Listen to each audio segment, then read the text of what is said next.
Hi. Mellow. Okay, we are on the air and back in the saddle. Sorry, everybody. We had a bit of a human error. There's a switch that happens to operate the plug to which the TV and all of the network equipment is connected to, and somebody on their way to the bedroom hit that switch and just shut it all down. So we're back. As soon as I went out there and noticed all the lights were off in the corner, I was like, oh, I know what happened. So we are back, and we do apologize. Bob, did you get back on? I don't know if it picked him up or not. Let's see here. Nope, not yet. All right. I'll go ahead and add him then.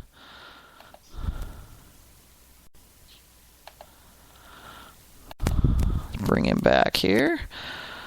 So apologies to everyone out there for the abrupt thing, but as I say, human error, nothing we can do about it. So, hey, sorry about that.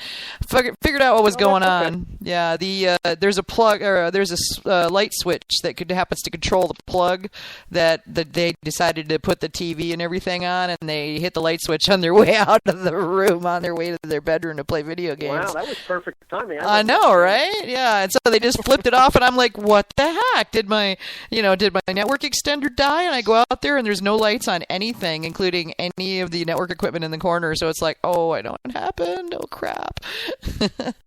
So, yeah, that's what happened. So we're back. Okay. Yeah, so we are now, we're back and on live. Anyway, so we were talking about, where were we? We're talking about mentors. I made a chance to get a mate. What? The guy made a chance to get a maid. So okay.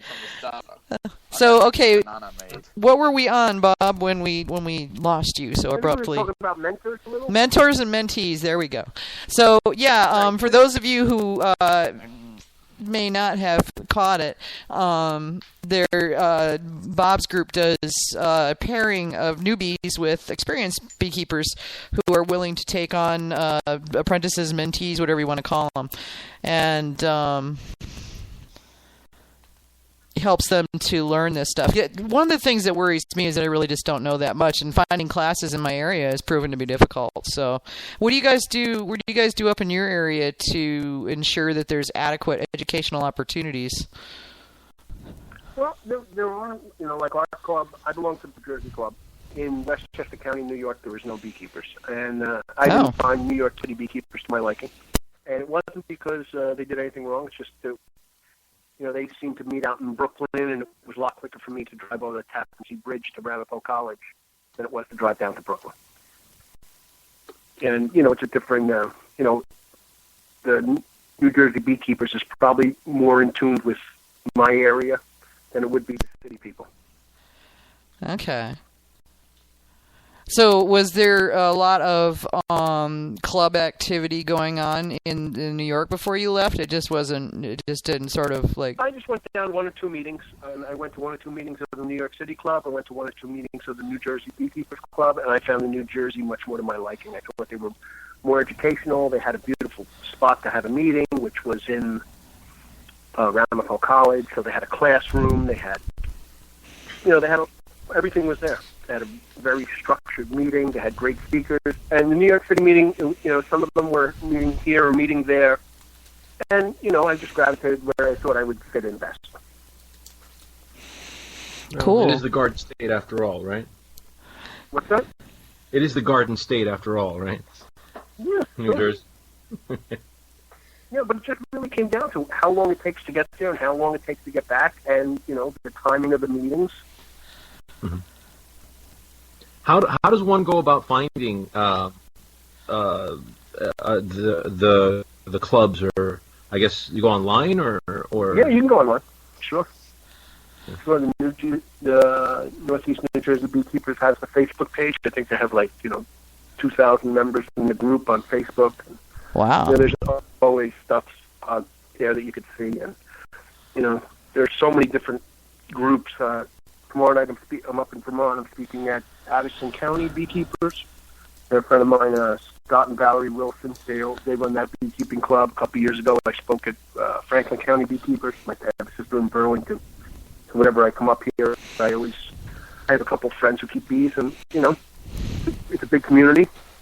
And they said, when you're coming up, can you talk? I said, yeah, no problem. Bring a couple bottles in the car, and I go to the meeting, and I give them a mead meeting.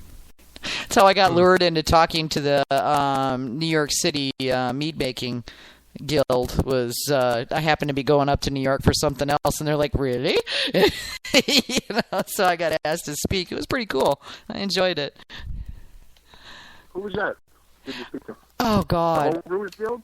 Yeah, the New York City Homebrewers Guild. They met in a pub, like right in Manhattan. And it's really cool. I mean, there was a lot of people there, and I got to meet a lot of really interesting folks.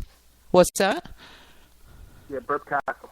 Yeah, that's it. Yeah, I've spoken there a couple times. Oh, they meet at Burp Castle? That's a great place. It was really neat because the meeting wasn't until later in the afternoon, and the person that graciously allowed me to stay in their home, and he lived in Brooklyn, or I'm sorry, in the Bronx. No, he was in Brooklyn. And he drove me into the city, or got me into the city, and he had to work for part of the day before the meeting. So I basically just spent the day wandering Manhattan, which was super cool because I hadn't had that opportunity yet. Usually when I go up there, it's for a conference, and I'm like up there and stuck in a hotel for 3 days, and don't get to actually go anywhere. Yeah, that's nice. Yeah, are they still doing that thing at Burp Castle where they shush you? Yes, every second Tuesday of the month, they shush you. Oh, I heard about that. That's Yeah, fantastic. if it gets loud in there, everybody goes shh. Turns around and shushes. Yeah, because they're monks. The whole gig there is that they're Belgian monks, I guess. Oh, right, okay. the paintings on the walls are all monks. Correct. So I got dogs crawling all New over York, me really. because my kids went in to play video games in their room and stuck me with the dogs. So they're crawling all over the bed right now. So I was going to ask before we went off the air there for a second. I think the answer is obvious, but was it mead first or honey first for you, David? It was the first year that the honey I harvested my first year. I did a sizer. What I know now is a sizer, and then after that I went right into mead. Second year I met those guys. By the third year I won Best of Show in New York City, beating out 750 people with the mead. Nice. That was my third year mead making. And that was the ghost pepper mead? Yeah, I made a ghost pepper mead. You're a braver man I than made a I. lot of other ones. That was the first time I met Michael Fairbrothers. He was actually the judge. Oh, okay. And I ended up getting, I think, a 46 or a 47 he gave me, which is, very nice score. It was the highest score in the competition. Very cool. And so tell us about the ghost pepper mead. Was there a lot of pepper going on, or what was it? How'd you end up doing it, if you're willing to share? I think it was just balanced against the sweetness. I really believe, I make a lot of pepper meads. I really believe that the heat and sweet have to balance. Oh, yeah, they totally if you do. go with one without the other, and that's it. And I don't think that, I make it great. I think that my bees make great honey. And to be able to match up the flavor of the honey with what you do, like I'll use my spring honey to do pepper meads because I like the sweetness a lot better than I do the fall honey. The fall honey I think is richer, more complex. Mm-hmm. The spring honey has that nice floral, light taste, and I think that complements the peppers.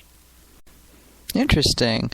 So there's a big difference then between the spring honey and the fall honey. Or what are your bees, where you're at anyway, what are your bees getting, or what do you think they're getting when they're out there? Well, you gotta look at the blossoms that are out, like locust blossoms. That's a huge nectar source. If you live in a spot where, like in the city, a lot of locust trees, locusts are basically weeds, but they do have a great nectar source. So if your bees are able to get the locust, and there's no rain, and if they rain, it'll wash the nectar off, or the nectar will be diluted, where your bees have to work that much harder to make honey out of it. But if you get a good flow, and there's a lot around, and your bees can make 60, 70 pounds of honey in a week. Wow. In a week? in a week, and some of the bigger hives can probably do better. I've heard guys getting 100 pounds off of flow. Whoa. Wow. People. There's a guy out in Indiana, and I remember he spoke at our meeting one time. His name was Tim Ives, and he was talking about having hives with, these astronomical number of bees in his hives, like 150 and 200,000.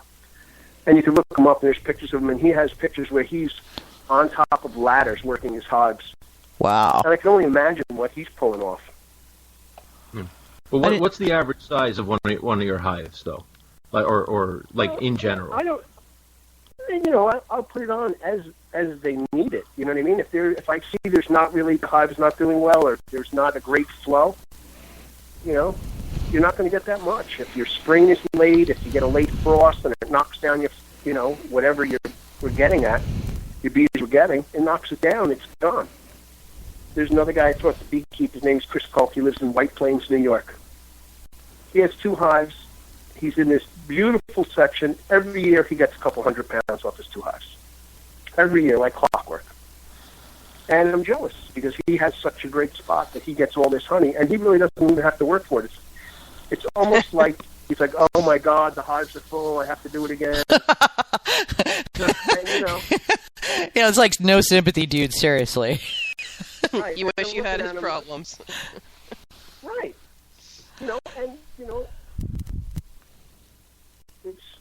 It really is. It's a great curse to have. I wish I had it every year. But, some years you have good years, some years you have bad years. It's just the way it goes.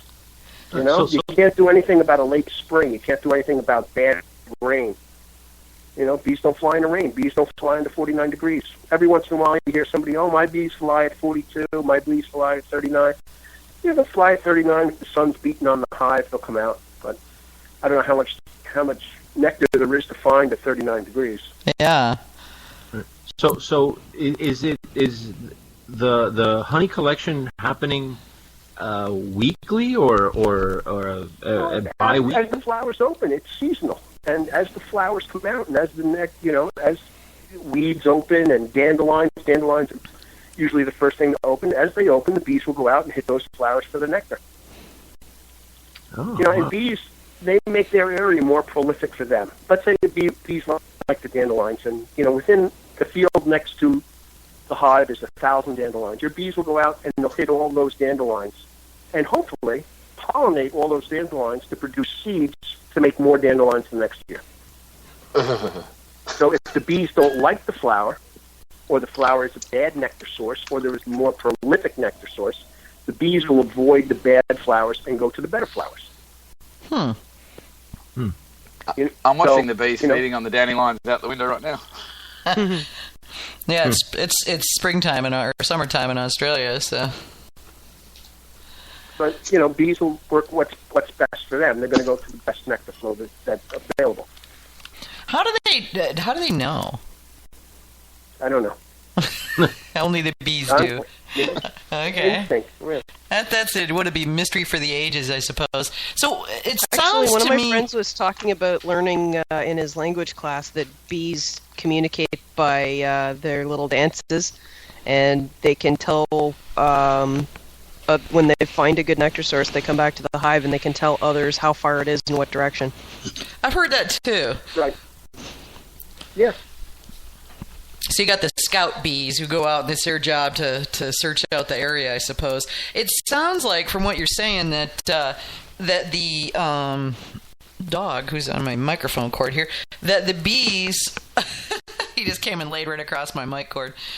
The bees pretty much follow a typical gardening season wherever it is that they are. I mean, that so once the ground is warm enough to till, things start coming up, and then once you get to that point where nothing's growing, then no bees.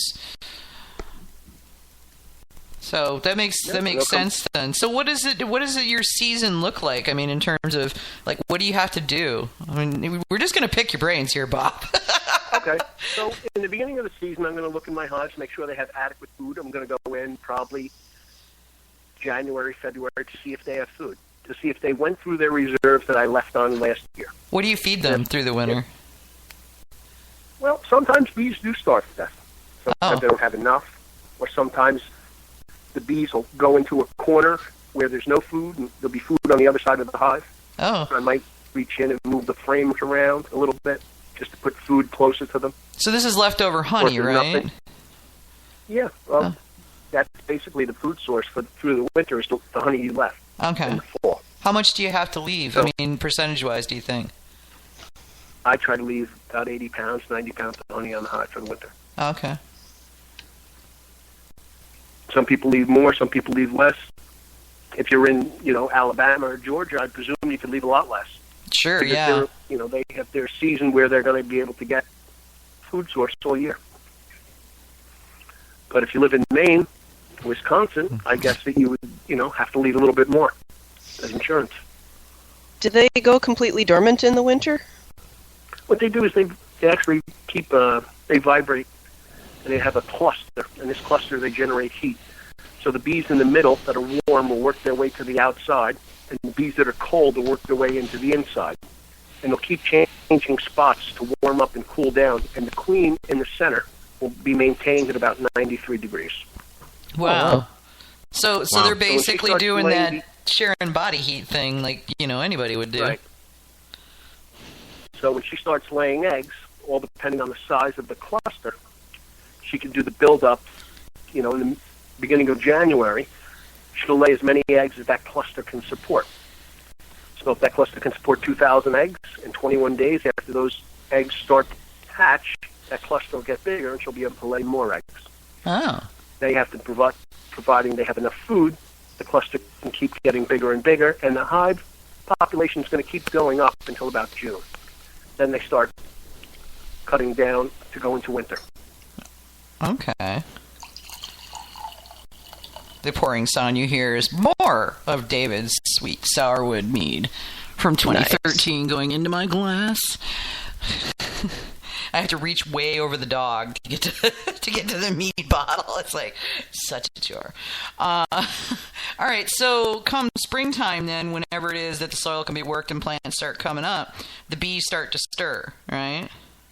Right, and they'll start getting in. So I'll start going in, and what I'm going to do is look for swarm cells, and that means that the hive is going to probably swarm.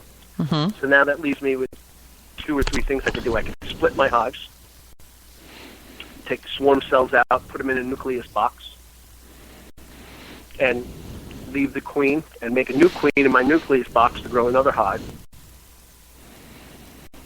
I can do that, or I can take the swarm cells out and just keep my queen in that hive and stop them from swarming.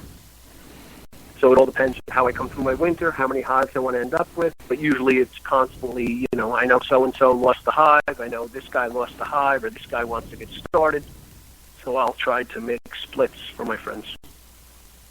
Okay. Because if we buy bees here, usually a nucleus hive, which is 4 or 5 frames and a laying queen, will be about $125. Okay, so that's just so you can the save bees. some money if you can get them to split themselves. Right. Interesting. And is there a So way you can bees encourage that, or do they just do it if they do it? Oh, yeah, you could encourage, you could, you can make your own queens through grafting, and or you can just put fresh eggs. You can make a split in the hive, and the hive usually goes on 2 pheromones. One is freshly laid eggs, and the other one's a pheromone of a queen. If you have freshly laid eggs and no queen pheromone, the hive will make a queen.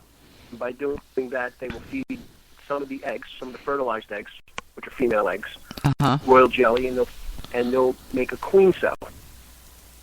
And that cell will hatch a queen in 16 days, and she'll go out and mate after, she's hatched, and she'll come back and she'll be the queen in that hive. Okay. Now, if you could do that with a couple frames, and you could move your hives, you could move your frames into different hives or nukes. In the summertime it's very easy, but in the wintertime it's not so easy, because you need the drones to be flying, and the drones are the male bees, which the queens mate with. So you can't really make queens from, it all depends who you are, from like October till March. once your bees start producing drones, then you're right into the swarm season. And do you call that grafting a hive, is it? You could graft the queen cells, which is taking the eggs and putting them into cups and putting them into a hive that has no queen. And they'll feed those eggs royal jelly, and they'll make queen cells from those eggs. Oh. Huh. And that's called grafting, is it?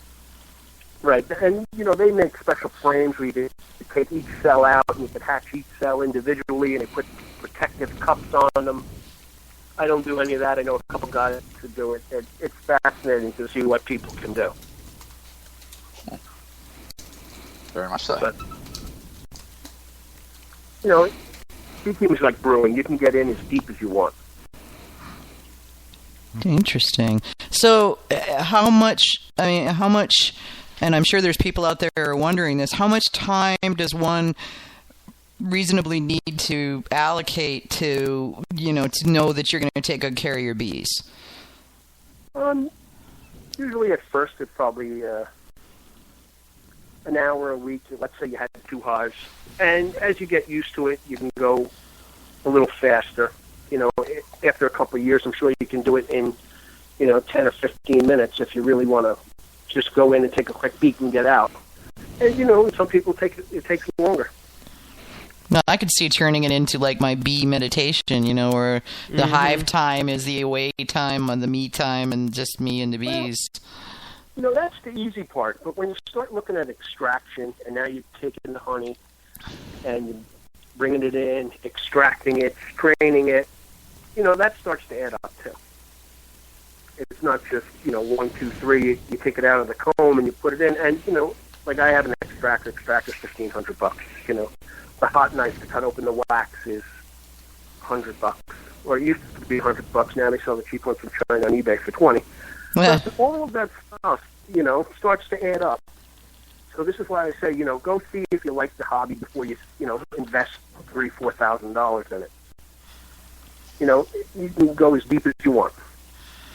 Okay.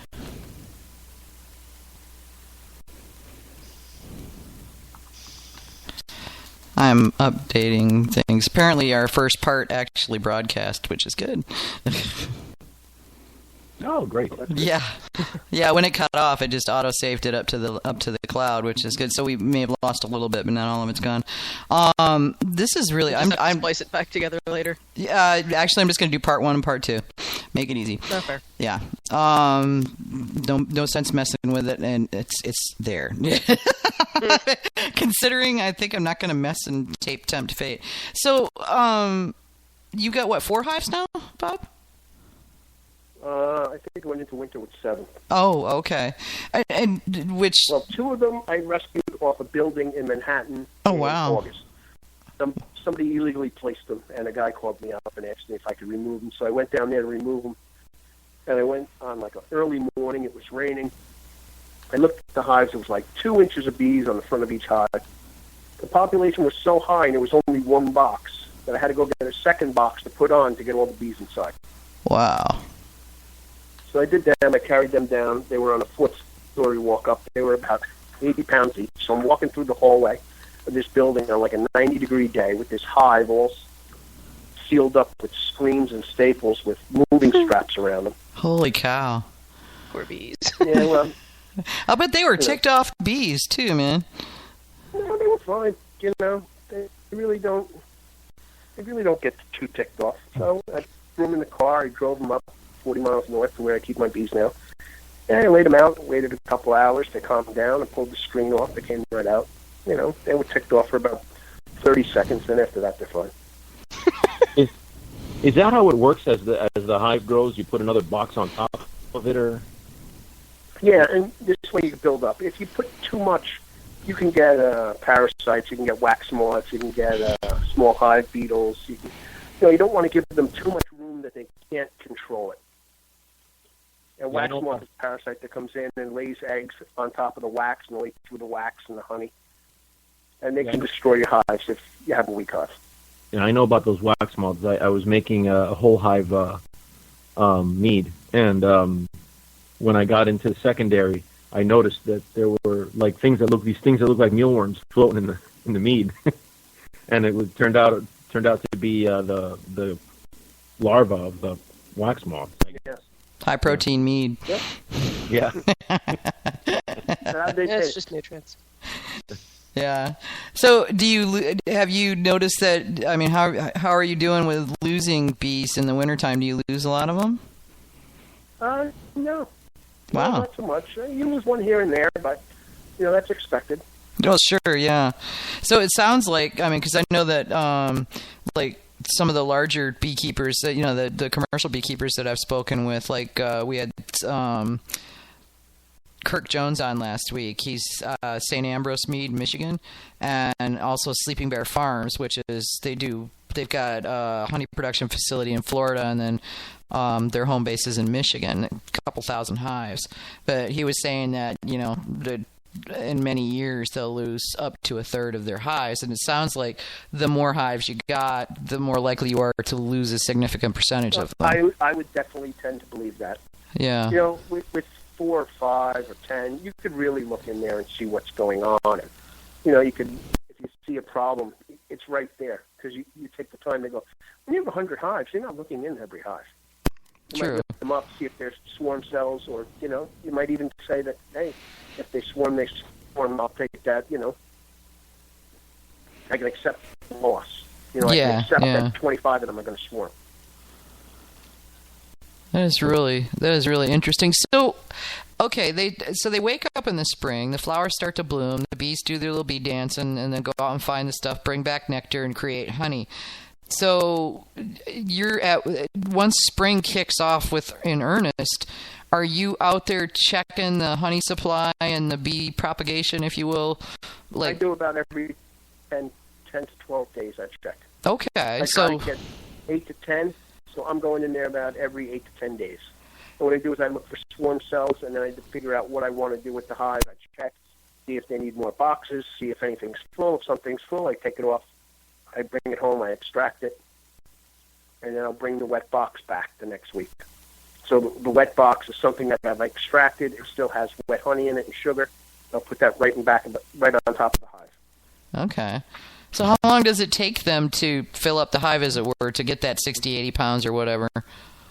It all depends on the flow, on the honey flow, the nectar flow that's out there. Oh, okay. If they have an available flow, some beekeepers will tell you my bees will fill up that whole hive in, 6 days. Whoa. But, other guys, all depends what they have. Sure, yeah. If they have a great nectar flow, then you don't have enough boxes to put on your hives.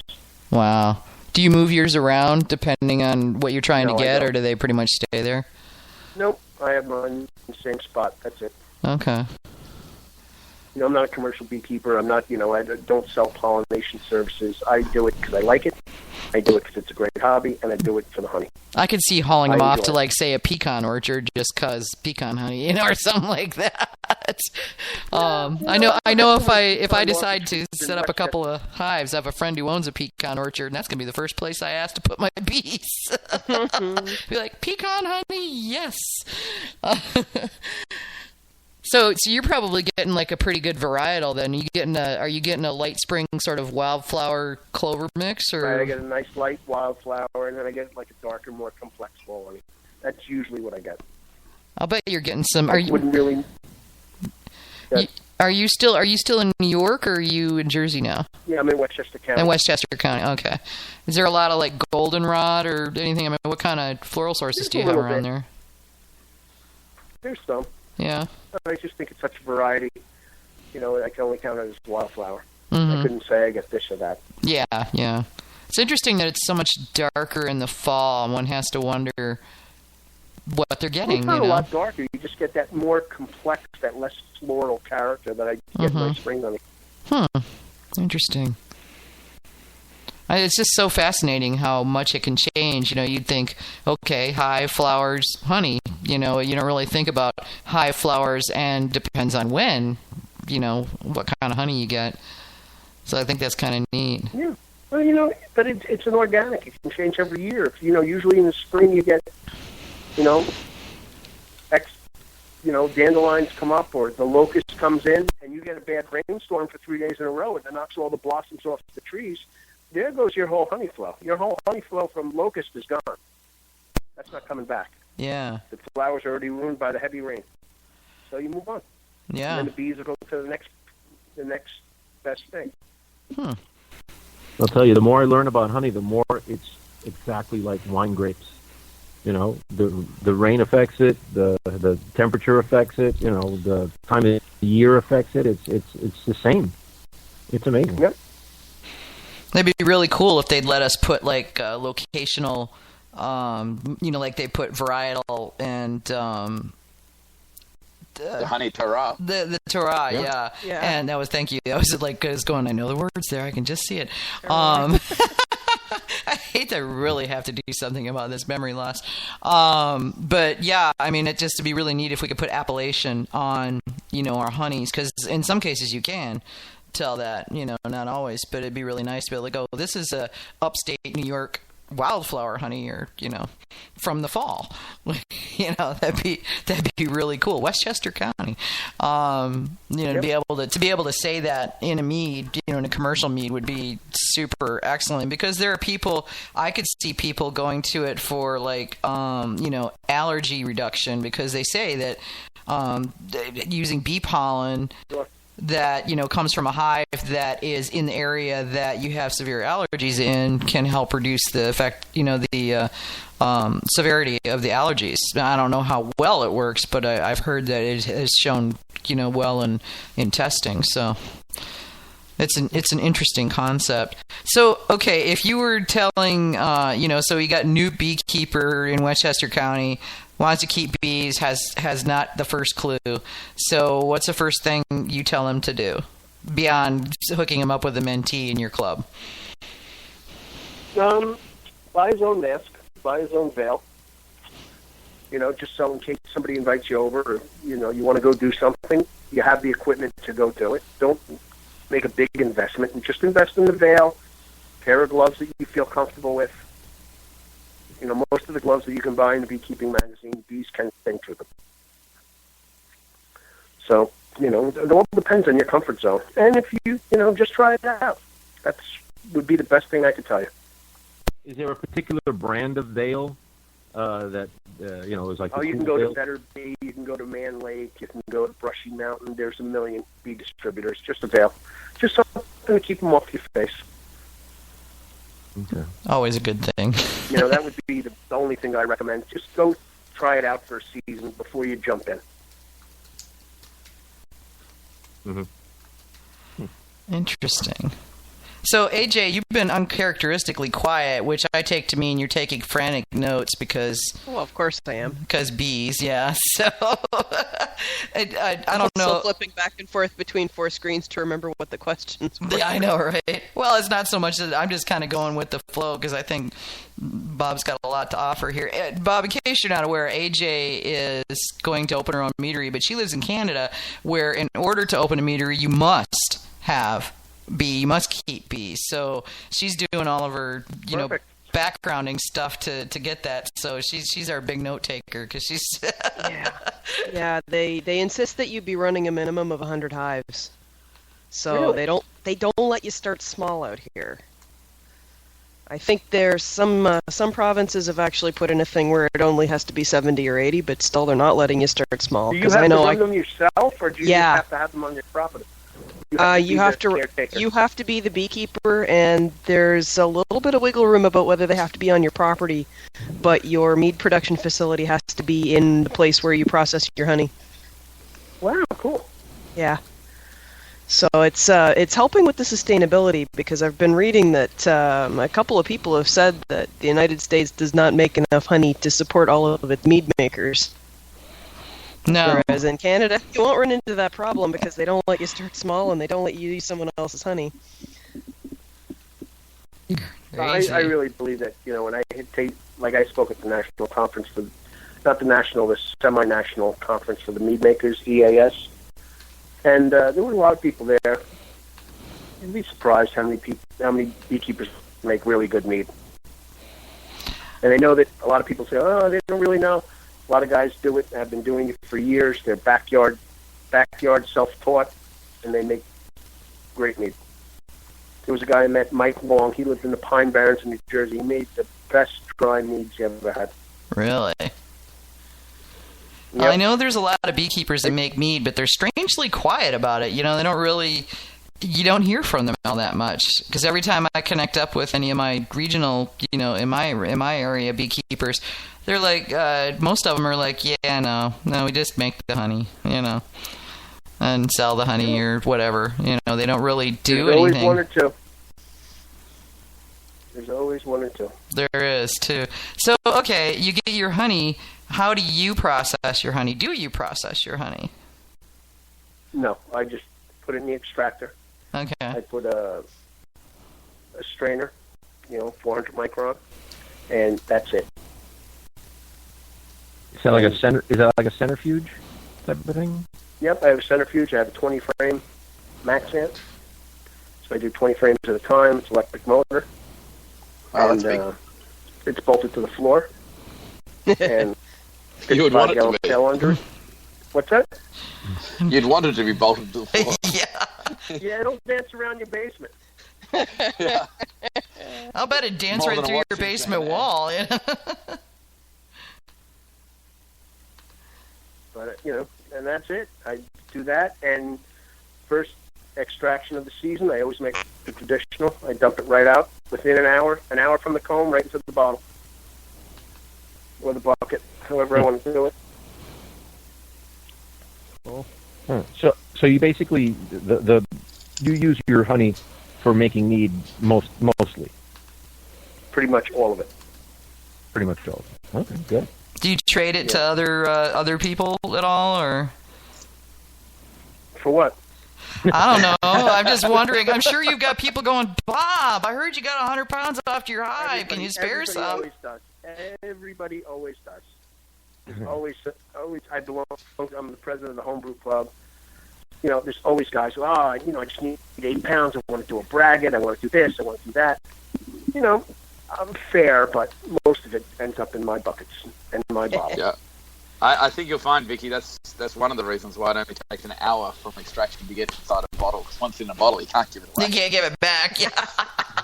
I'm sorry, that went into a bucket already. I don't brew in the summertime because I don't have that temperature control in my basement. I prefer to do my meads in the fall when it's colder.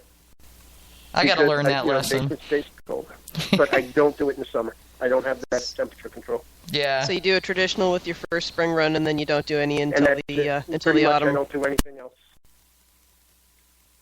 I don't do anything else until late October. Okay. What's your favorite yeast for making that traditional? All depends what I feel like. 71B, D47. Mm-hmm. It all depends. If I go to the refrigerator, usually I buy them 10 at a time. I'll go into the refrigerator and see what I have left. So you let your, this is the yeast I have, and that sort of dictates what sort of mead you'll make? Sometimes, but, I might have 5 or 6 yeasts in my refrigerator. I'll just pick out what I feel like having. Or see what I have downstairs. I probably have 500, 600 bottles in my basement brewed. So what's your mead making approach? Are you super scientific, seat of your pants, or somewhere in the middle? Absolutely not. No hydrometer. Really? No hydrometer. No measuring cup. Okay. I have a 6-quart measuring cup, and usually I fill about 6 liter. Usually I go to about 5 liters, 15 pounds, and I go from there. And that's it. I know. When I talked to Sergio at Melovino, he's like, "Oh, I want to brew this. I want to brew that." He goes, "Why don't you take notes?" I said, "I don't take notes." Oh yeah, sorry. I can't talk to you anymore, Bob. I can't tell you. Everybody always laughs at me.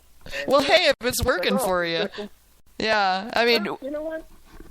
I tell people that they have to take notes because mainly they're coming to me going, so I made this mead and I have no notes, so I don't really know what's in it, but it's not working. What's wrong? And it's like, I can't help you. But if you're doing I label all my stuff. I do label what it is or what I put in it.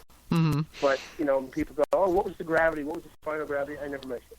I'm just, don't care.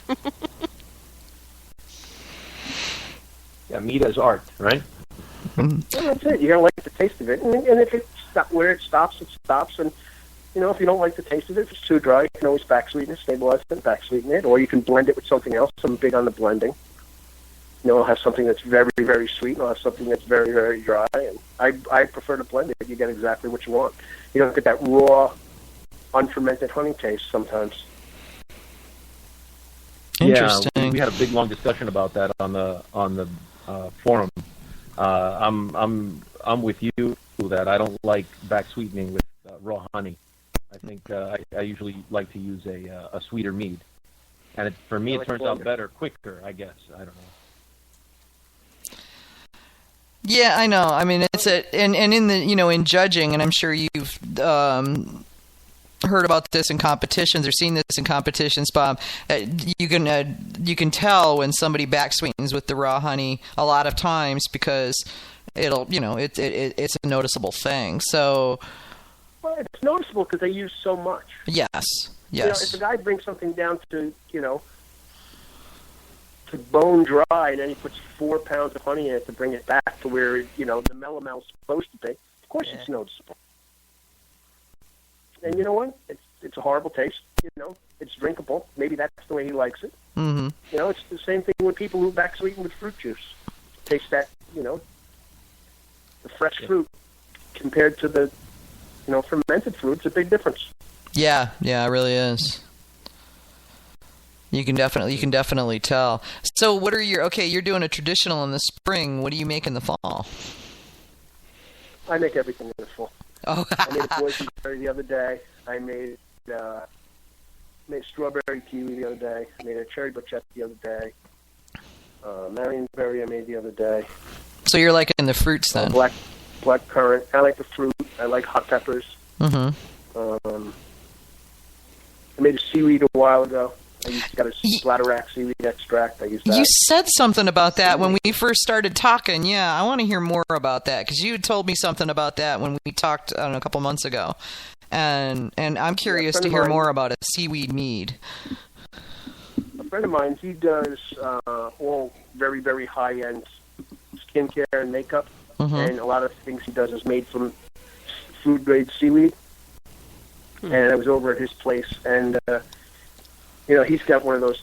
He's like the real mad scientist. Like, feel this bottle; it's liquid oxygen. And he grabbed this bottle; it's like 23 pounds, and it looks like it should be a quart.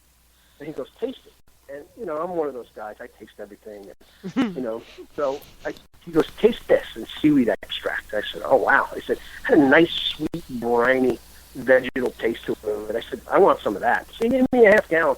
Huh. And I, brewed mead, and I wanted to keep that flavor, so I said, who the hell else ever heard of seaweed mead? So I waited until passed the SNA, and waited to move it into the secondary, and I moved it into secondary. I had the seaweed extract. Crazy. That's it. So what did it turn out like? It's nice. I had a couple guys tell me they don't even know where to put it, but one guy told me it was the best meat I ever made, and he was one of them. He was one of the judges who was on the panel when he did Best of Show in New York when I won for the Ghost Pepper meat. His name's John Nagley. He's a great judge. But I guess everybody has their own personal tastes, and if you like cherry meads, then you like cherry meads. If you like something else. But just because I think he really likes things that are different because it shows that people think outside the box. And I think that's his type of thing. That's why he says it's the best one he's had. But, everybody likes different stuff. That's why judging's so subjective. Oh, God, yeah. It is terribly subjective.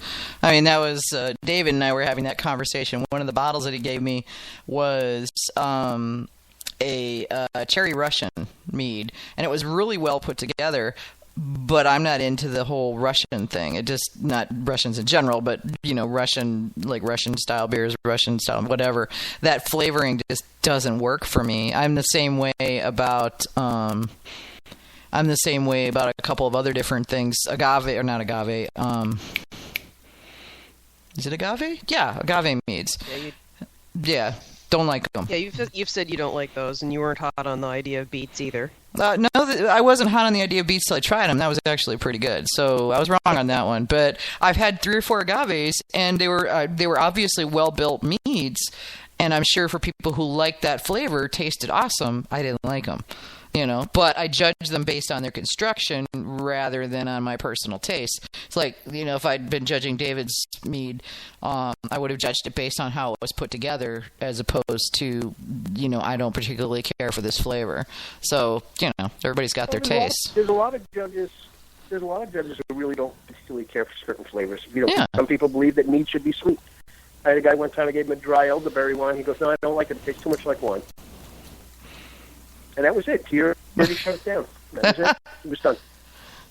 Yeah, see, that's frustrating when that happens, though, because it's by definition it's going to be subjective. It's judging, But we should try to divorce ourselves as much as we possibly can.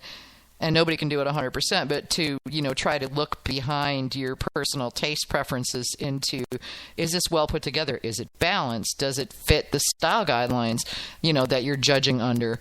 And, those things. I mean, I'm not perfect, and I don't think anybody is, but I think it behooves us as judges, if we're judges, to strive for that, to attain as close to perfection as you can in that regard, I think that's really important because this can encourage or discourage somebody who might end up being a really talented, mead maker, winemaker, what have you.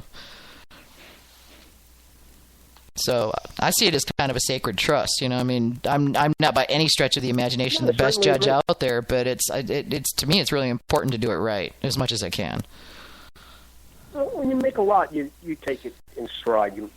Not everyone's going to like everything you make. No, well, everybody's got something they don't like, there's nobody that likes everything, I don't think. Well, okay, maybe there are some people, but I think they're probably rare, my daughter hates all kinds of seafood, period, end of story, not touching it, don't care if it's fish, don't care if it's shellfish, we don't care, she hates it, won't touch it, refuses to even consider it. I think that's illogical because I thought the same thing about squid until I tried it, and I really like it, so... but yeah, there's people that don't like stuff, but if you're judging things, then you need to get past that and into is it done right, Yeah, that was something that I had to learn when I was trying to figure out when I wanted to get into making beer. I tasted a lot of different beers trying to figure out what I liked and what I didn't like about it. Mm-hmm. And even the ones that, I would never drink this again, I don't even want it in my mouth anymore, but I can pick out 1 or 2 things about it that I like. Yeah. Even if I don't want to even swallow this one, Well, and that was something, and Bob, I don't know how it was in the competition that your Ghost Pepper won in, but one of the things that they do with the Mazer Cup that I've always thought was really amazing, and Glenn and Danny put this into place and made it an ironclad rule, was there's a minimum number of points you have to give. You have to find the positive things and the encouraging things. So I noticed that this is blah, and here's how you can improve upon that in future, as opposed to, oh my God, this tastes like ass. It's not what you want to say. You know what? In all fairness, the Mazer Cup gets great judges. When you enter some of these little, smaller competitions that are very regional, sometimes they have a problem getting judges. Oh, yeah, totally. And it depends on where you're at, too. It changes. Right. We've all been to the contest where they look at the stewards and goes, who wants to judge today? Yeah. I've been to those, yeah. And they go, okay, go over there to the smoked beer, and you're going to judge smoked beers. And then, okay, we need one more guy. Okay, you're going to specialty. And, let's be honest, they never judged before. The Mazer Cup is lucky that they get all the judges. People line up to judge. some of the smaller competitions, they don't have that luxury. Well, they don't quite line up. We have to do a little bit of work to, to get them coming in. But the fact that it's a national competition doesn't hurt. It does have a certain amount of cachet for that, and it being in Colorado, where the density of beer and wine and mead geeks on the ground is thicker than possibly any other place in the country. You can't swing a cat without hitting somebody who's into craft things, But, so that doesn't hurt either. But, yeah, you're right. I mean, I think that the bigger the competition, the more broad the competition, certainly you're going to pull you're going to pull a larger and more varied group of judges that, is going to give you a different strain. But there's been judges that have been in the Mazer Cup that aren't there anymore. Because they were not brought back because they violated there's a set of rules that they line out to all of us judges at the beginning, and you don't follow those rules, then you don't get to play. And one of the things that Ken said this the first year, Ken Schramm got up there, and this is and it's become kind of standard operating procedure now for the judges, and I love it. He says, "You do not get to keep all the points you take away from people when you die." Nice. And that saying, he said that the first year, that has actually become like part of the rules. It's actually written down and in the rules and attributed to Ken. So they don't want to. When somebody submits something for a competition, they don't want to know whether or not you personally like it. They want to know how well they made it. Was it good? Yeah. Was it well done? That's all that really matters. So, okay, peppers, Bob. You did a ghost pepper. What other kinds of peppers have you made meads from? 7-pot Douglas peppers, bubblegum peppers, Reaper peppers. Reapers? Oh, God, you're brave. It's not about, I know, but this is where I talk about the sweetness and the heat have to balance. Well, just being in the same room with the Reaper pepper is dangerous. So. No, nobody wants to drink lava. No, nobody does. And we've had a few of those at the Mazer Cup. Well, I'm sure, and I'm sure they didn't fare very well. No, they did not. The balanced ones, as you say, you want them to be balanced. That's the point. And the interesting thing is, and this is what people don't. Okay, so let's dig into that a little bit. Obviously, balance is what you want to attain. So here we are working with a ghost pepper or a Reaper pepper, two of the hottest peppers on the planet. How do you achieve that balance? What do you end up having to do? And I'm sure, because there's a lot of pepperheads out there that have not gone to this point yet. There's a lot of jalapeno meads, there's a lot of chipotle meads, but not all that many people are digging into the more aggressive peppers. Well, you just got to use less of the pepper. And you know what? Don't be afraid to go back 3-4 times and re-add a sliver, a little piece, because that balance is such a fine thing. Yeah. As soon as you go over it, you can always blend back another meat to it. So are you starting out with like one pepper or a half a pepper or something like that in a 5-gallon batch? Do 5 gallons, but the peppers go so far either way. Like you can pick up a ghost pepper that's 500,000 capsaicin units, and the next one you pick up is 900,000. Yeah, so true. You're talking that's double the heat. So if you only start off with half a pepper and 5 gallons, and you see where you end up with. I grow them at my house. I have a bag of them in my freezer. And, when I brewed at Sergio, I brought the peppers that I grew out of my garden over to Sergio to do it in Melabino when he made the ghost pepper Melabino. Oh, okay. So it was a lot harder doing it in the big tank where you could only had to add so many ghost peppers and then go back and taste it and figure out how much you're going to add. Mm. Yeah. I can imagine that would be a little bit harder. That's really. So how long were you in your 5-gallon batches? How long were you? I'm assuming you were doing 5-gallon batches anyway. How long were you leaving them on the pepper or the pepper in the mead? I would just taste them every couple of days. Okay. If they were ready in 3 days, then I'd take it out. It's simple as that. Do you notice? It's just like Coke.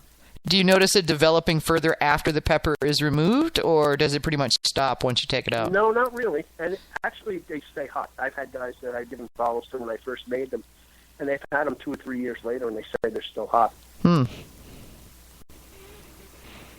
That is interesting. I'm not a pepperhead myself, so I have not really played with pepper meads at all, but I've seen a lot of different ones, in judging at the Mazer Cup and just in the opportunities to drink them at various, events.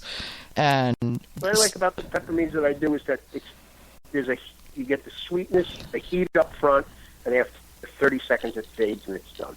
Huh. It's not a lingering thing where, oh my God, I have to have something else. Can somebody give me a big glass of milk now? My face is burning off. Oh God. I'm melting. I had a couple of those where people give them to you and they're waiting for your reaction. They're like, oh, you made the ghost pepper mead, you could drink this. And you have it, and you're like, yeah, that's really not, I can take the heat, but this is really not what I'm looking for. Yeah. There was Mike Fall, Rabbit's Foot. He got a bag of ghost peppers. A buddy of his gave them to him, and he's got an award-winning sweet mead, Malia. It's one of his. It's named after his wife, but it's one of his main meads in his portfolio, and it's a big sweet mead, lots of mouthfeel, lots of sweetness, and very well balanced. It's won multiple medals in various competitions, national and international. But I realized now, I didn't know it at the time. I realized now that as a joke, these are 500 ml tall, skinny bottles. Okay, and he took and put an entire ghost pepper in each bottle for however many. I think he said he had 70 ghost peppers or something. So he did 70 bottles of Malia and dropped an entire ghost pepper and left it in there like a worm in a tequila bottle. And he brought some of these to UC Davis when they did their first mead teaching course, and so they were having like a little kind of a little soiree after the classes were over. We all got together at the hotel, and they'd rented like a tent, and had like a spread put out and everything. And so we're all milling about, and lots of people have mead, and they're going, here, try this. And so Mike comes along with this bottle. Here, try this. I like touched my tongue to it, and my whole face just slid right off. It was just like, oh my God. I was getting him right back. It's like, that was really great. Gotta go. No, I really like the hot peppers. Yeah, I see. I can't handle them. They don't, I can't deal with it. But it was just really interesting because not knowing, I don't eat the hotter peppers, so I don't really have a relational point for, how much of a pepper would go into a batch. So do have different tastes. Yes. And that's what a lot of people don't get. There are distinct tastes to the peppers when you get to the super hots. Okay. See, I'm like so busy having my face melt off that I don't notice. So. I'm a big fan. I mean, I'm a lightweight when it comes to the peppers, obviously, but I'm a big fan of Chipotle, the Chipotle flavor. I just adore that. And there was a Chipotle mead at the Mazer Cup several years ago that I believe it took Best in Show. And it was the first year that Capsicum Ale took Best in Show. So it was really cool to have that happen. Yeah, it was so good. Oh my God, it was amazing. Smoky, and the heat was there, but it was so well balanced that you didn't care. You were just too busy enjoying it. It was just, and it wasn't, obviously from a pepperhead perspective, that's like, yeah, right, lightweight you. But, for me. It's not about that. We talked about this before, and this is about balance and, the judging and seeing what the structure of the meat is. Mm-hmm. This was a beautiful mead. It was like a painting, yeah. But I mean, it was just the whole flavor profile was so stunningly interesting. That's what was so cool about it. It was very complex and interesting, and I've been in love with the concept of Chipotle ever since. I mean, I've had Chipotle chips, yada yada, and all that kind of thing, but this was the first time I'd seen that flavor integrated into a beverage, and it was just really cool for me. Yeah, it shouldn't be about blowing your head off. No. Because then you're not really, Well, there are those that it is about that. I mean, there's one guy on the Mazer Cup staff who he's a total pepperhead, and he likes to make super hot, super spicy meads, but that's what he likes.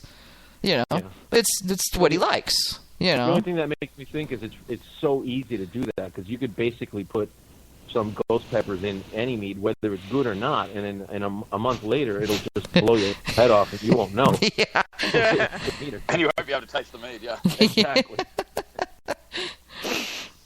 Well, I mean, these meads were...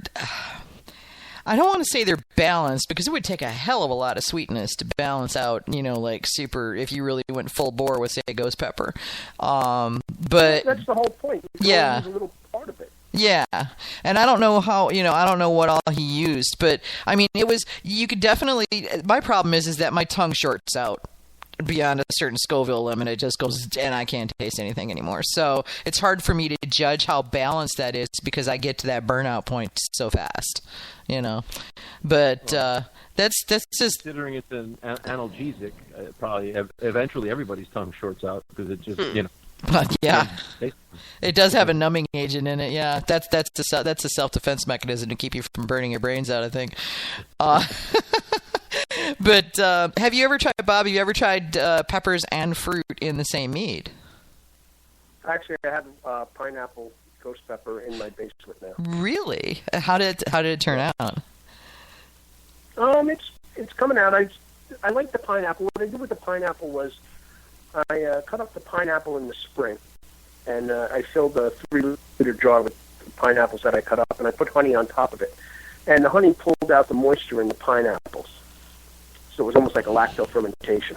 Oh, interesting. So then I took the pineapples out of the syrup, the pineapple syrup, and I used the pineapple syrup. One day I had people over, I chopped up the pineapples, and I reserved the syrup. So I pasteurized the syrup. I put it in mason jars and heated it up to 170 degrees. And I used that as the flavoring for my the pineapple flavoring for my mead. And then I went in later and added the ghost peppers to get the flavor that I wanted. Interesting. So was that a 5-gallon batch? Yeah. I do a lot with fruit like that. Okay. Like especially like raspberries, blackberries. You could fill a jar with raspberries and blackberries and just top it with honey. And by the end of the week, the raspberries will all shrivel up, the blackberries will all shrivel up, and you'll have this beautiful blackberry syrup. I have never tried that. That's a neat idea. I've tried it with vodka, not with honey. Yeah, see, I've done it any number of times with vodka to make cordials, but I've never thought about packing them in honey, and I didn't realize it'd suck all the moisture out of them. Yeah, it's the osmotic pressure. The same reason. Yeah, it's the same reason you don't want to dump dry yeast into a really high specific gravity must, because what you end up with is a situation where it's trying to pull water because of the concentration of sugar in the solution. It's trying to pull water out of the yeast instead of putting it into the yeast. Interesting. Yeah, I guess I knew that, but I just never thought about packing it, and, packing fruit in honey, and then. But now, okay, no, that makes sense because they used to. And this is so gross. If somebody died going on a ship crossing on the ocean, they would sometimes pack them in a barrel of honey until they could get them to where they could bury them because it would preserves them. It's a preservative, so. No, I've heard the same story about rum. Yeah, they do it with rum too. But yeah, there's actually a guy in a barrel of honey buried in a graveyard somewhere on the Carolina coast, and I can't remember where exactly it is. And this whole story is like in the museum that's nearby. This guy was traveling across the ocean and he died. So they, but he was a muckety muck. He's like the ship's owner or something like that. And they packed him in a barrel of honey and then just buried him right in the barrel, in his family plot when they got him there. So wow. Yeah, it was wild. It was a neat story. I ran across it when I was bumming up and down the coast out there when I was doing living history stuff in Manio. So, but yeah, that's really. I'm going to totally try that when I get home now. Do you only do that with? Do you do that with fresh fruit, or have you tried that with preserved? Like, yeah, well, I go with what's on sale. Oh, okay. So you're just buying fruit at the store. Raspberries, or past the farm stand, I can get raspberries, a couple pounds of raspberries. Throw them in a half-gallon jar. Fill them up as much as you can. I don't smash them. I don't squish them down and mash them. I just pour honey on top. Leave the lid loose. The honey will pull all the moisture right out of the berries. And you're going to end up with a great syrup that you could actually, you could back sweeten that kind of like a blackberry mead. You could certainly add that for a blackberry mead. Yeah. Kick it up, but you just have to pasteurize it first, because any natural yeast that's still there can still be in there. Once the moisture content of the honey goes above 18%, that yeast can get a hold of it. That's why I pasteurized what I put in with the pineapples. Well, it makes sense. That's really neat. I'm gonna have to try it. I'm totally gonna try that when I get home. Now, I could see a whole new. Enough steps to making mead. You have to make one more. Yeah. Well, for me, I'm thinking, in my mind's eye, I see all these half-gallon jars in the pantry, and my husband going, seriously, when are you going to do something with those? Oh, yeah, same thing here. Yeah. Actually, I know someone who did that with rose petals. Yeah. I've done the... Got me did that. I did the extraction when I made my rotomel. I did an extraction of rose petals to put into, I fermented on rose petals, and then I did another extraction to add more rose flavor. Because when you do the rose petals straight, you get that film on the top that you have to rack out from underneath that, Of rose petal gook? Yeah, pretty much. I don't know if it's like oil in the rose petals or, I guess it would be rose oil, then, Yeah, most likely that's oil, yeah. Yeah, it would make sense. So that's really neat. So do you ever are you still doing sizers, Bob? Yeah, I just did, I made one last year. What I take is off my cappings tank. When I cut off the cappings on the frames, I save all the cappings and all the honey. What I do is I dump that into a pot usually, and I put it over a very low flame, and I let it heat up, and the wax will all melt and go on top, and then I'll give it 24 hours to cool down, and I'll end up with like a 2-inch thick piece of wax. And I end up with some dark honey underneath that's obviously been slightly caramelized. So last year I made a bochet out of that. Then it was I think a 3-gallon batch. Then I went and got 4 gallons of cider. And I did a reduction. I reduced the 4 gallons of cider down to about a quart. Dang. And I added that to the bochet with a half a pound of toasted pecans, which I toasted in the oven. Oh, my God. And some vanilla, some cinnamon, and nutmeg. Nice. And that sounds really good. That's it. What are cappings? Really nice. What are cappings? Are when when the bees put everything in the frame, they put a wax capping over the cell. Oh, okay. So this is what you slice off the top. Right. Oh. So I take that hot knife and I cut that off right before I put it in the centrifuge. Okay. Wow. Okay. So once you spin, I'm assuming you're spinning the honey remnants out of the cappings? Out of the frames. No, the cappings I just take, I put into a pot, I turn on the heat, the wax melts at like 120 degrees or 127 degrees. So all that wax melts and goes to the top of the honey once the honey heats up. Right. So once the honey heats up, you really have to figure out what you want to do with it and taste it.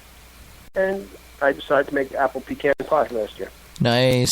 And I'll just send my address over for you to send me some. Oh my God, that sounds so good. I put that on, a little French oak. And, Oh my God, yeah, sounds really good. I may have to see if you'll share that recipe. That sounds amazing. So what do you do? I was going to ask. Play it back. It's right on the air. Well, yeah. Remember, he doesn't write it down. That's right, he doesn't write it down. That's true. Okay, yeah, good point. So the wax floats to the top. Do you? I'm assuming, obviously, you skim the wax off, but do you do anything with the wax afterwards? I mean, are you saving and making? Like 5 blocks. There's always someone who tells me they want to make candles or some other crap, or lipstick or chapstick or whatever the hell it is. Another friend of mine's girlfriend makes soap. She's been coming over for 3 years to get the wax. It's still waiting for her. I love using it as a furniture polish, especially when I'm turning up wood on the lathe, because you can apply it with friction and it melts it onto the part as you're spinning it on the lathe, and it works just brilliantly as a furniture polish. And it's really good for greasing drawer rails too, because like I've got a wooden dresser that it's all wood. There are none of the metal rails with the wheels in them or anything like that. So you have to grease the drawer rails or they get sticky after a while. Yeah, this you would just have to reheat and strain, and it would be perfect for any of that. Get the bee parts out? Or some little pizza bees and wings or whatever that are left over from the hive in the wax. Well, next time I come up to New York, I'll have to, give you a holler before I come up. Bob, get a block of get a block of wax ready. I'll pick it up. I make my own salves and things like that for muscle balm and stuff. My daughter and her husband are in a little bit of olive oil. It doesn't take much. Yeah, I use coconut oil too, and that works really good. But yeah, I make homemade tiger balm because I refuse to pay $7 for a tiny little fingerful of it. I don't blame you. Yeah. It's just ridiculously expensive. That's really neat. I mean, I know there's people out there who are wanting to do. I know I want to do the bee thing. Problem is that I've been bebopping around so much. I'd be afraid that they'd die on me because I was not home. So. David's on the chat and he says he uses beeswax in his black powder bullet lubricant formula. Yeah. We use it when we did black powder pistol, and there's also beeswax in the lube that we use to lube our cartridges.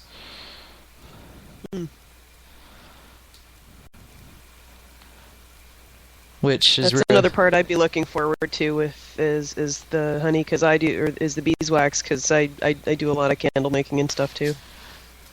Yeah, you really should have been a hippie. How little you get. Really? Yeah. Yeah, I wouldn't be that surprised, because you're only taking off the cappings, right? You're not melting down the whole hive, right? Right. You're only taking off the cappings, and they can only be a couple millimeters thick. Oh. So you probably out of the whole season, if you got 6-8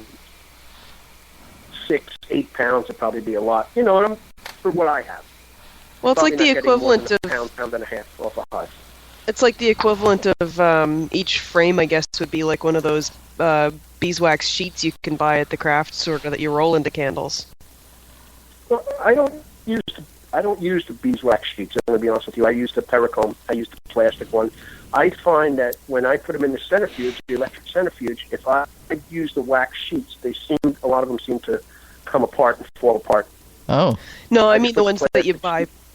I mean the ones that you buy for candle making. I was assuming that like one frame, the sheets that you get at the craft store for candle making are probably about the same thickness as the cappings you're getting. Which, if you were to melt all that down, those are a lot thicker. Okay. Yeah. Did you ever have to get the honeycomb right in the little square plastic box? Yeah, but it's been a long time since I've had that. I guess they are fairly thin-walled. Yes, they are very thin-walled. So, okay.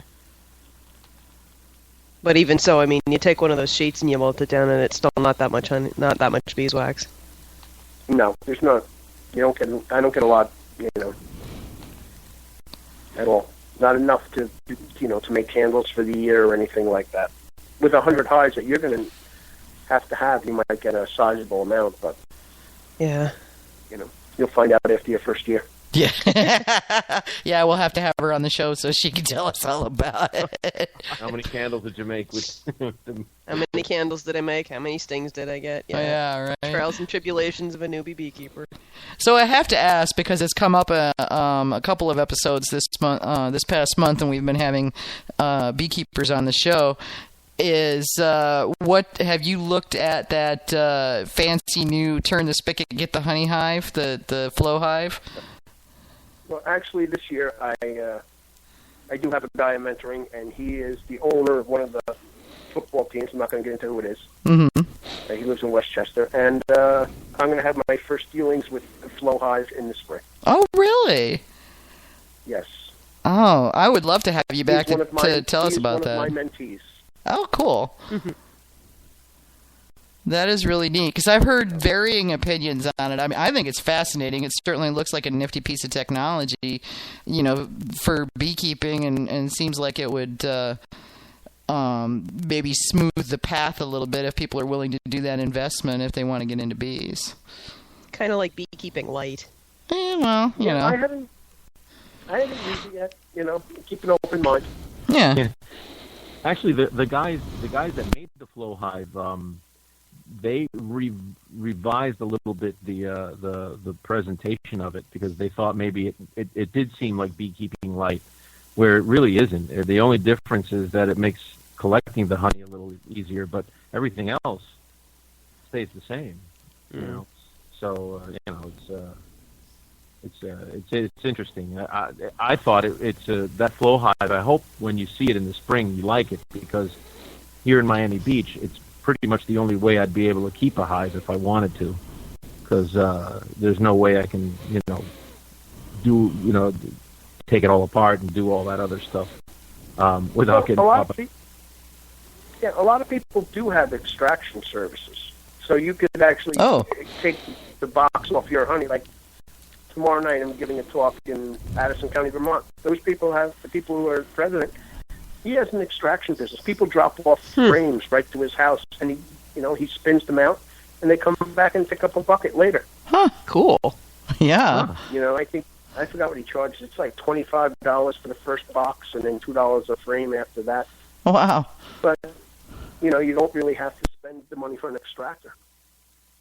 So if you only have one or two hives, instead of spending $1,000 for a whole extracting setup, you just bring it to him, you pay him $75, and you go home with a bucket of honey, 2 buckets of honey.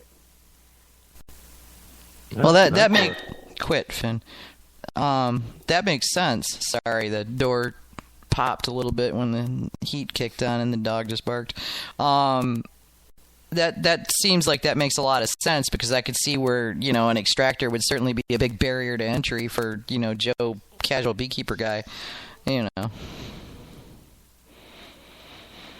it makes a lot of sense. I think there are sort of there are small scale extractor things that you can make. Like I've seen the ones that are hand crank. Sure. Just a hand crank centrifuge. Like the club I belong to, there's always someone I'm going to have extracting day, and people come over, and you bring your own bucket, you bring your own your boxes, bring your own bucket, and you go home with the bucket, and they do it.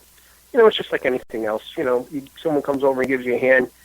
You bring them a bottle of beer, you bring them, I'm going to bring pizza, I'll stop over with a 6-pack, I got a lot to do. You know how it is. It's all friendly. Like barn raisings, everybody helps. Well, that's it, pretty much. It's an hour. Or grape crushing. Grape crushing. Well, that was how I did my grapes when I went to a local PYO, pick your own orchard, vineyard.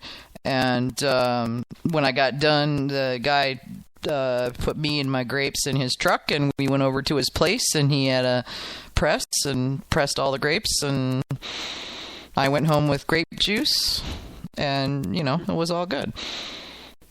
Perfect. Yeah, and he was like, he says, I could chuck these skids. I'm like, no, put those in the bucket.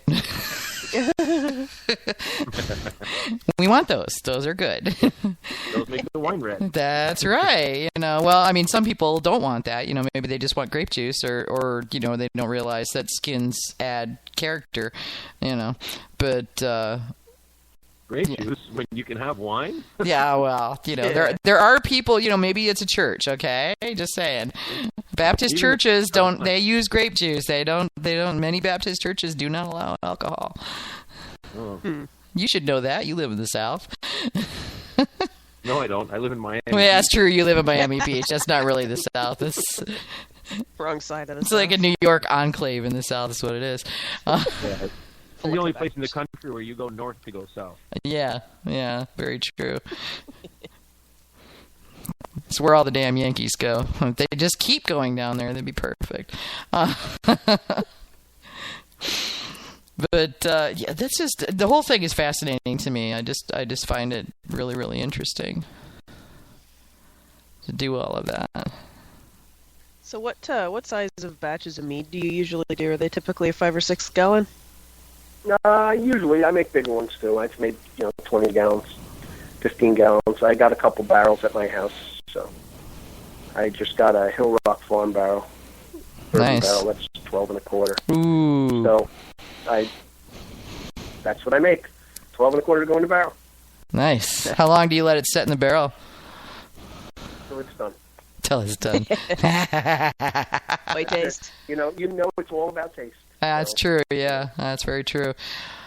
When I got it was wet, and I did a 6-berry. I did one with multi-berry with cherries and blueberries and black currant and marionberries and blackberries, raspberries, and I did I think it was like all those.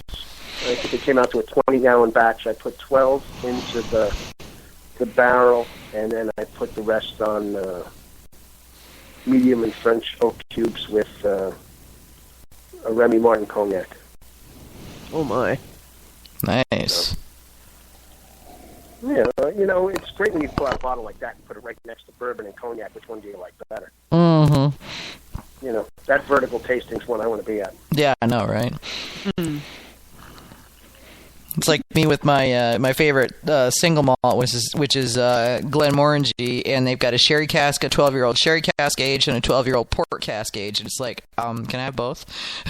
Well, first you have to have both to compare and contrast. Well, yeah, of course. Yeah. Just give me the bottle. I'll be back directly. I got 6 unique bottles of Glenmorangie on the cupboard at the moment. I know, I love that stuff, man. That's my very favorite scotch of all the ones I've tried in the last 15 It's years. another reason for you to come visit me. Okay. Yeah, I have to go to Australia. If only so I could check that one off my bucket list. Yeah. Well, now I'll know what to have at the house in March. That's for sure. Oh yeah, Glenmorangie's the way to go. But John's bourbon guy, so he doesn't like single malt, which I'm not quite sure why I stay married to him sometimes, because he doesn't like single malt. That's sinful. You stay out of each other's booze. That's why. We do, yeah. Well, no, we both like rum, so that works out. And we both like the same kind of rum, so that works out too. Hope you like corn mash liquor. I mean, That would be moonshine, right? I don't have any of that. Of course not, because that would be illegal. That would be illegal. Yeah. So I'm fascinated. I'd love to when you get to playing with the flow hives at the unnamed sports team owner's place.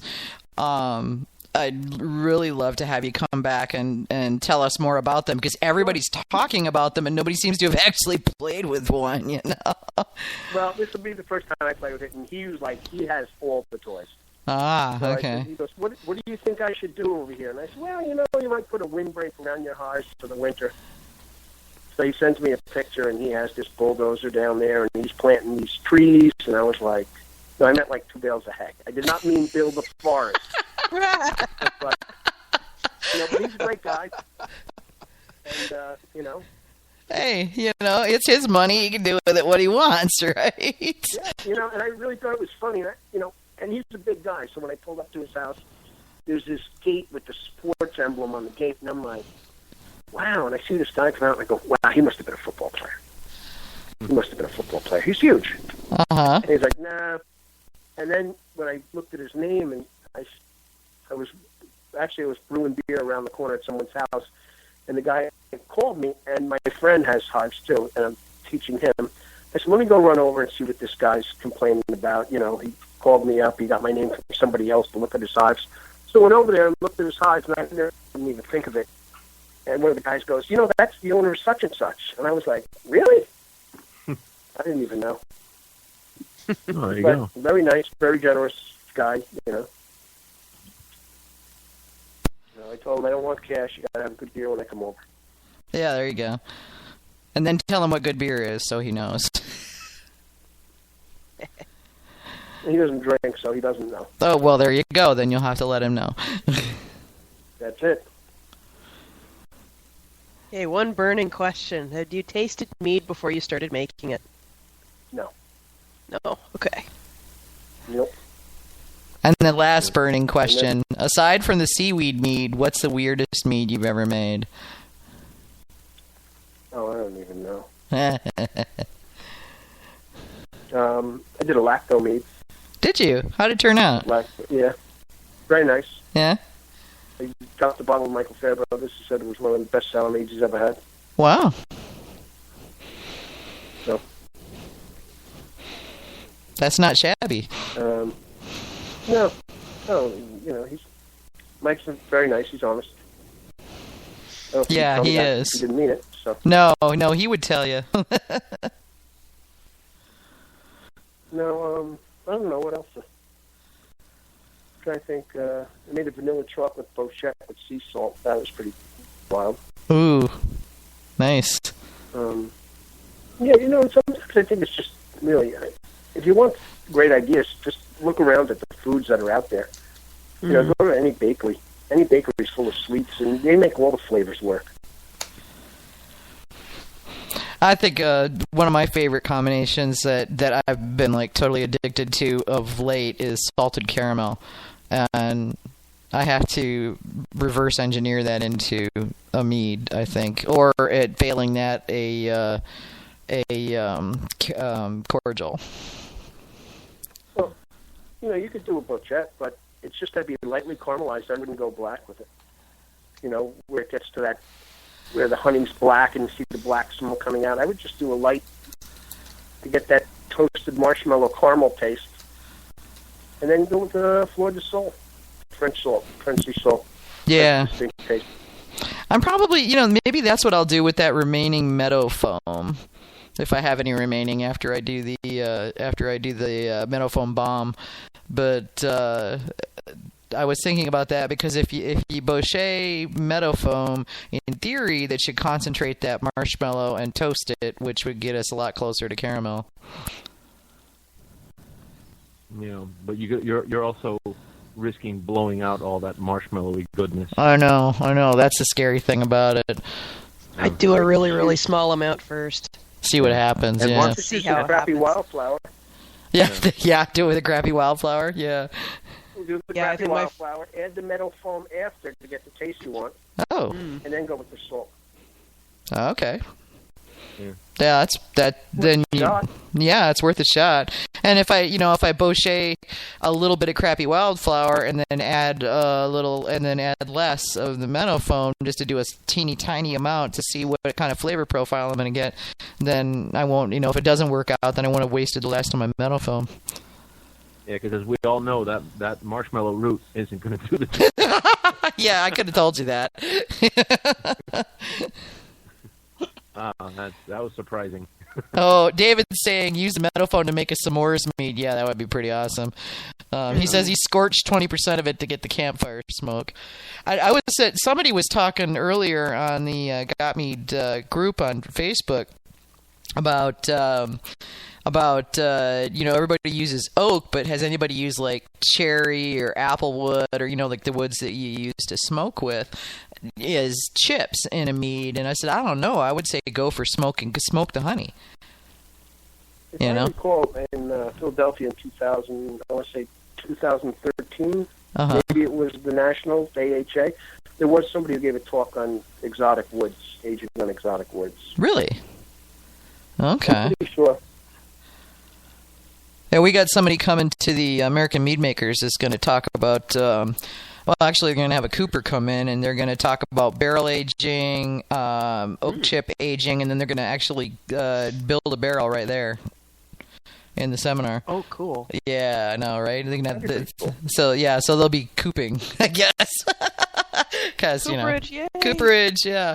But I thought that was pretty neat. So I find it interesting. But yeah, Fruitwoods would be fun to try that with, to see what you could get. I mean, certainly you get interesting flavors out of them when you smoke meats with them. So I still want to try smoking a honey. We've got a smoker at home, and I'm going to try like a quart of honey and just try smoking the honey to see if I can get like a Fruitwood smoked flavor into it. Mm-hmm. Yeah, it shouldn't be too hard to do that. I wouldn't think so. I'm trying to figure out. I'm thinking that you want to try to smoke cheese. You should be able to smoke honey. Yeah, I know, and that's what I'm thinking, is that there should be a way to do it. I just want to try to be able to force the smoke through the honey, and I haven't quite figured out how to do that yet. Yeah, just put it in a shallow pan and put it in the smoker. I suppose. Yeah, that's what I was thinking. Yeah, that would probably work. Sure. David's asking, when can you sign up for the seminar? Soon, David. Very, very soon. I have to write the sales page up for it on the AMMA page, and that'll probably happen in the next week or so. And as soon as I make the announcements, we can start selling tickets, because there's only 75 tickets for that, so it'll go quick. I hope. There's some really good people coming. There's somebody who's coming to talk about mead marketing. There's somebody bringing a cooper. Somebody's going to be doing. Oh God, there was another one that was really fascinating. I think it was actually about doing bouchées. So I have to look at my notes and see what I've got. But there was just all kinds of really fascinating subjects that were coming up. Some of them were making mead. Some of them were running a meadery. You know, a lot of different stuff. David's going, take my money. Don't worry, David. I'll make sure you know when the page goes up so you can get the first ticket.